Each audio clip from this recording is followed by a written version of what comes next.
काय वाटेल ते चालू आहे या महाराष्ट्रामध्ये 5 वर्ष. तुमच्या मताला काही किंमत नाहीये. तुम्ही मतदानासाठी म्हणून उभं राहायचं उन्हातानामध्ये.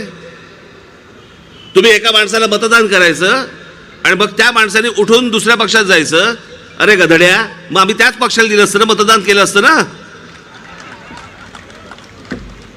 तो पक्ष नको म्हणून तुला मतदान केलं आणि तू त्या पक्षाबरोबर जाऊन बसला. हा सगळा जो खेळ सुरू आहे ना गेल्या 5 वर्षामधला युती आघाड्यांचा, कोण कुठे जातंय, कोण कुठे विकला जातोय, कोण कोणाबरोबर चाललंय काही माहित नाही.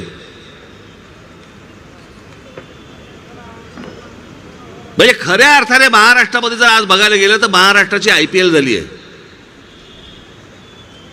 कोण कुठच्या संघातनं खेळतोय हेच कळत नाही आणि कुठच्या संघाबद्दल टाळ्या वाजवायच्या हे पण कळत नाही आम्हाला आता.